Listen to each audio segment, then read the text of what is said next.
They filed patents, trademarks, all sorts of things. And when their product went big, people copied the shit out of them. But for one single reason, this didn't matter at all.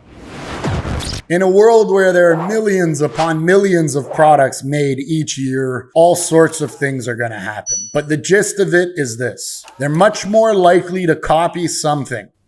And by they, I mean Chinese suppliers. They're much more likely to copy something that's already a proven success than something that's just an idea on paper. That's obvious. So why are people so concerned about getting their brilliant ideas ripped off? So don't waste too much time on resources in your IP, copyrights, patents, international patents. Instead, make sure you have the upper hand so that when and if your product goes big, you've done what you can in advance to protect yourself.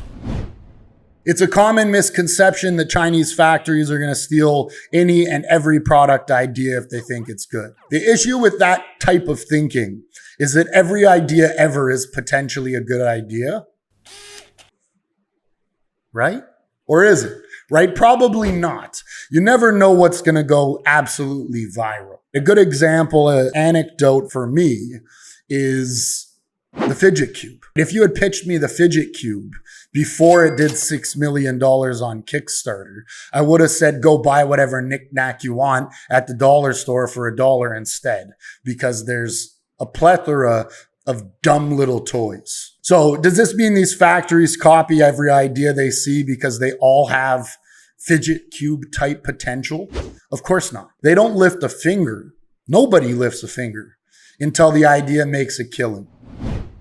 With the fidget cube example, once fidget cube did 6 million, there were hundreds and hundreds of replicas just absolutely overloading the market. They'll copy the idea and come into the market with a lower price. Yes, you can slow them down. You have your patent. You go to the lawyers. You can slow them down, or maybe even stop a really big player from directly copying your idea. But if the product is hot, it's going to get copied, full stop. Even with a patent, there are ways around patents. There just are. The good news, however, despite all of this, the sky is falling that I'm telling you right now, is that if you do things right, it's not going to matter.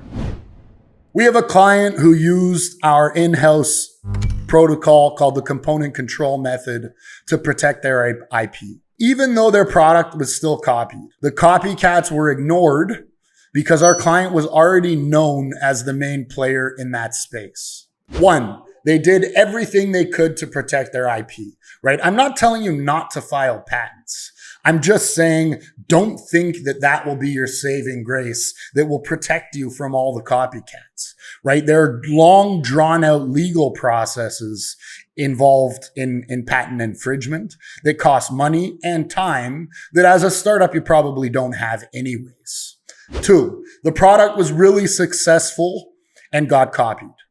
Three, it didn't matter at all. And if anything, the copies kind of served as advertisements for our customer's original product. Your job isn't and shouldn't be to play defense and spend tens or even hundreds of thousands on protecting your product's IP for something that could quite possibly fall flat on its face as soon as it comes out. Your job is to combine IP protection with an aggressive push into your niche or your market so that you can establish yourself as the Rolex of whatever it is that you're making.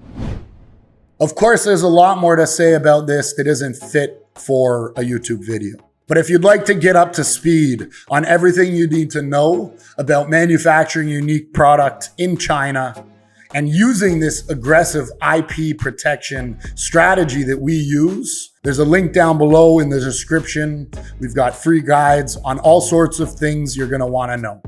Until then, be smart, be aggressive, protect yourself. Peace.